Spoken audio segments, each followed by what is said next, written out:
الحمد لله رب العالمين والعاقبة للمتقين والصلاة والسلام على أشرف الأنبياء والمرسلين وعلى آله وأصحابه أجمعين أما بعد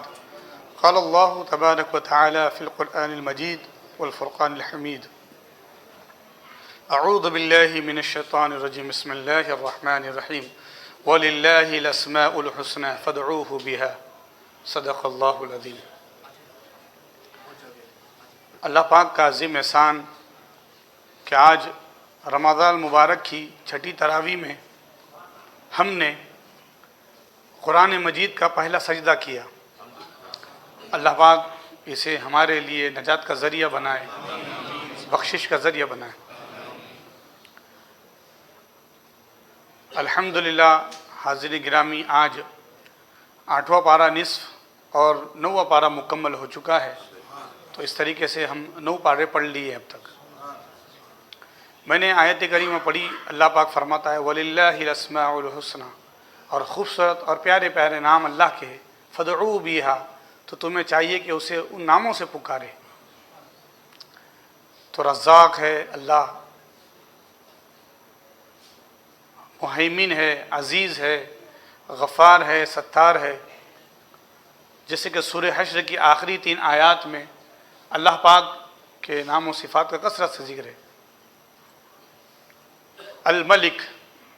القدوس، جبار، المتکبر، المہیمن۔ تو کیا وَلِلَّهِ الْأَسْمَاءُ الْحُسْنَى، یہ اسماء ہیں، تو یہ اللہ کے پیارے پیارے نام ہیں، اس سے یاد کیجئے۔ وہ رحیم ہے، وہ رحمان ہے، وہ کریم ہے، وہ کرم کرے گا۔ آج الحمدللہ ہم نے قرآن مجید کا پہلا سجدہ جو 9ویں پارے میں ہے وہ ہم نے سماعت کیا اور سجدہ بھی کیا۔ مکمل قرآن پاک میں 14 سجدے ہیں جو ہمیں کرنے ہیں۔ 9واں پارہ ہے، پھر 13واں پارہ ہے، پھر 14واں پارہ ہے، 15واں پارہ ہے، 16واں پارہ ہے، 17واں پارہ ہے، اس طریقے سے سجدے ہیں۔ 19ویں پارے میں 2 سجدے ہیں، 30ویں پارے میں 2 سجدے ہیں، باقی ہر پاروں میں جو ہے وہ ایک ایک سجدہ ہے۔ سجدہ جب کسی قوم کے بارے میں یا فرشتوں کے تعلق سے اللہ نے ذکر کیا کہ ہم نے کہا سجدہ کرو تو انہوں نے سجدہ کیا، تو پھر وہ آیت سجدہ میں ہمارے لیے بھی سجدہ ہے۔ تو آیت سجدہ واجب ہے، یعنی سجدہ کرنا، ہم نے تلاوت کی تو سجدہ کر لینا چاہیے، اور اس کو چھوڑنے والا گنہگار ہے۔ آیت سجدہ علماء کا اختلاف ہے، مکمل کرو تو بھی سجدہ ہو جائے گا۔ کچھ علماء کہتے ہیں کہ جو لفظ سجدہ ہے اس سے پہلے والا لفظ پڑھ لیا یا لفظ سجدہ کے بعد والا لفظ پڑھ لیا، جیسے کہ یسجدون ہے، اس سے پہلے والا کا لفظ پڑھ لیا یا اس سے بعد والا لفظ بھی ملا کے پڑھ لیا تو سجدہ ہو جائے گا، تو سجدہ کرنا پڑے گا۔ اسی طریقے سے کوئی تلاوت کا سجدہ پڑھ رہا ہے یا کوئی آیت سجدہ پڑھ رہا ہے اور وہاں ایک اور صاحب بیٹھے ہوئے ہیں، ان کا انٹینشن بھی نہیں ہے، تو فقہا کہتے ہیں، مفتیان کرام اور محدثین مفسرین ذکر کرتے ہیں کہ جس نے آیت سجدہ پڑھی، وہاں بیٹھنے والا شخص نے سنا ہو یا نہ سنا ہو، اس پر سجدہ واجب ہو جاتا ہے، کیونکہ آپ زور سے پڑھ رہے تھے اور آپ اتنی آواز میں پڑھ رہے تھے کہ خود ہی سنے آپ نے، تو پھر آپ پر ہی واجب ہے، آپ ہی کو سجدہ کرنا ہے۔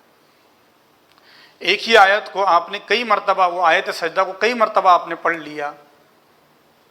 تو آپ کو ایک ہی سجدہ کرنا ہے۔ آپ اسی آیت سجدہ کو پڑھ رہے تھے، پھر گئے اور پھر جا کر واپس آئے اور پھر پڑھے تو نشست بدل گئی، اس لیے 2 سجدے کرنے ہوں گے۔ اسی طریقے سے علماء اور فقہا کہتے ہیں کہ آیت سجدہ کا ترجمہ فارسی میں پڑھو، انگریزی میں پڑھو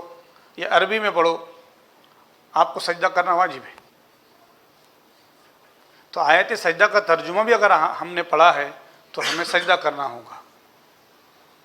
اور آیت سجدہ کو ایک ہی جگہ کئی مرتبہ پڑھے تو ایک ہی مرتبہ کرنا ہوگا۔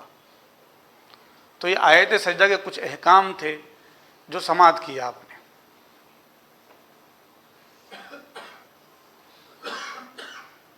اہل اللہ ذکر کرتے ہیں، فقہا ذکر کرتے، ایک شخص تلاوت کر رہے تھے اور ایک شخص بیٹھا بیٹھا اونگ گیا، وہ بولے بھائی میں تو اونگ رہا تھا، لیکن آیت سجدہ پڑھی ہوئی ہے، آپ پر قرآن سننا واجب تھا، تو آپ کو پڑھنا ہے، سجدہ کرنا ہے۔ حضرت ابو ہریرہ رضی اللہ تعالیٰ عنہ روایت کرتے ہیں، نبی اکرم صلی اللہ علیہ وسلم نے ارشاد فرمایا، جب کوئی بندہ آیت سجدہ پڑھتا ہے اور سجدہ کرتا ہے تو شیطان اس سے بھاگ جاتا ہے، ہٹ جاتا ہے اور کہتا ہے ہائے ہائے ہائے، تجھے سجدے کا حکم ہوا تو تو نے سجدہ کیا، اب تو جنت میں داخل ہوگا، مجھے سجدے کا حکم ہوا تھا، میں نے سجدہ نہ کیا، میں جہنم میں جاؤں گا۔ تو آیت سجدہ کی اتنی فضیلت بھی ہے، برکتیں بھی ہے کہ اس کا ادا کرنے والا، سجدہ تلاوت کا ادا کرنے والا، تلاوت کا سجدہ کرنے والا، اللہ پاک اس کو جنت میں داخل کریں گا۔ تو یہ قرآن پاک کی عظمتیں ہیں، برکتیں ہیں، لہٰذا ہمیں چاہیے کہ ہم قرآن پاک کا معمول بنا لیں اور کوشش کرے کہ آیت سجدہ کو ہم نے پڑھا ہے تو اس کو ادا کر لے۔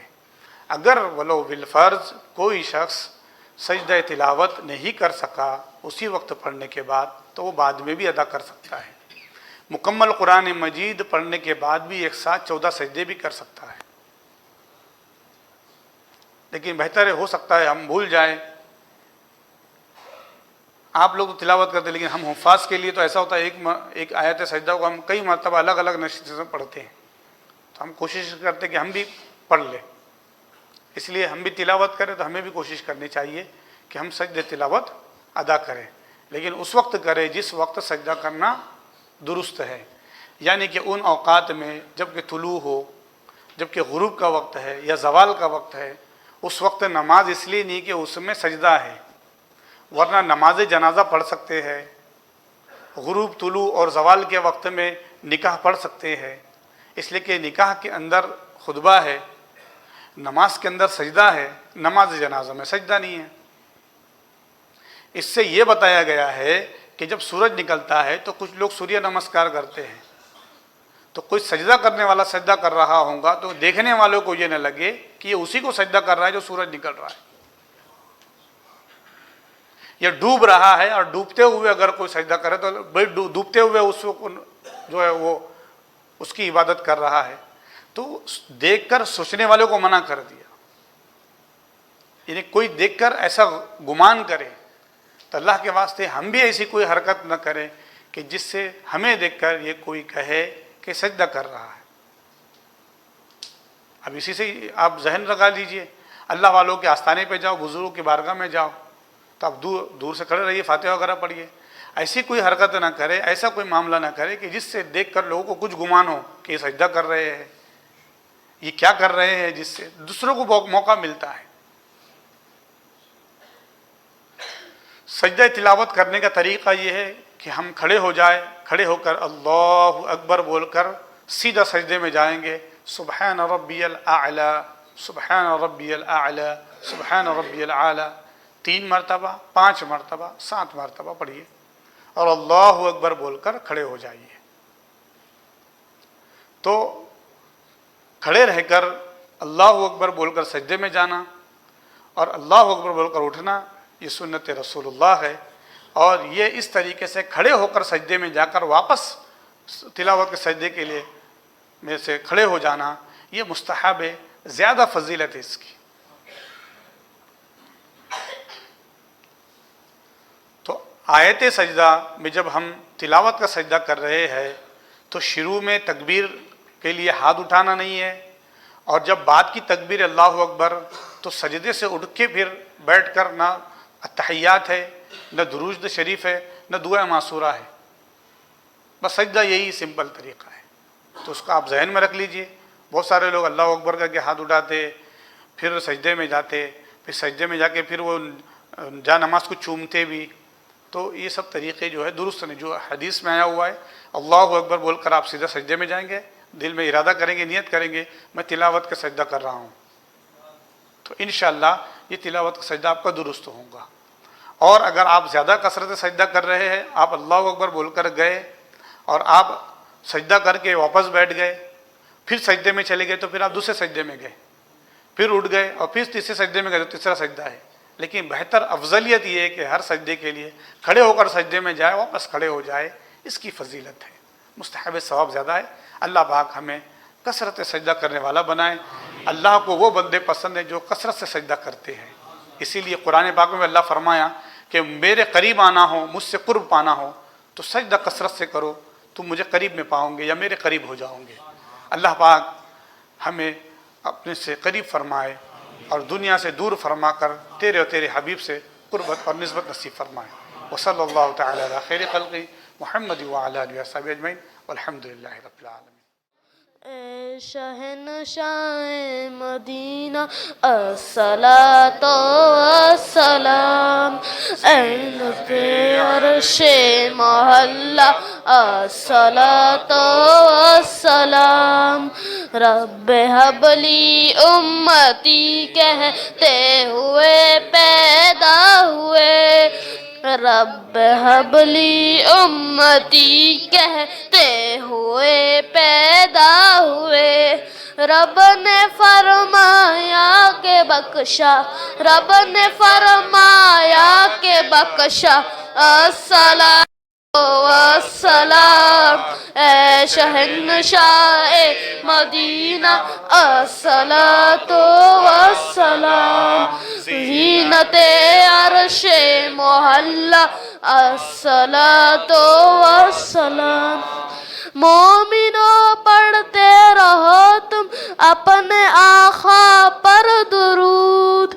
مومنوں پڑھتے رہو تم اپنے آقا پر درود، ہے فرشتوں کا وظیفہ، ہے فرشتوں کا وظیفہ، الصلاۃ والسلام، اے شہنشاہ مدینہ الصلاۃ والسلام، زینت عرش محلہ الصلاۃ والسلام۔ میں وہ سنی ہوں جمیل قادری مرنے کے بعد، میں وہ سنی ہوں جمیل قادری مرنے کے بعد، میرا لاشا بھی کہے گا، میرا لاشا بھی کہے گا، الصلاۃ والسلام، اے شہنشاہ مدینہ الصلاۃ والسلام، زینت عرش محلہ الصلاۃ الصلاة والسلام عليك يا رسول الله وعلى آلك وأصحابك يا نبي الله إن الله وملائكته يصلون على النبي يا أيها الذين آمنوا صلوا عليه وسلموا تسليما اللهم صل على سيدنا نبينا مولانا محمد وآله وسلم سبحان ربك رب العزة عما يصفون وسلام على المرسلين والحمد لله رب العالمين بحق لا إله إلا الله محمد رسول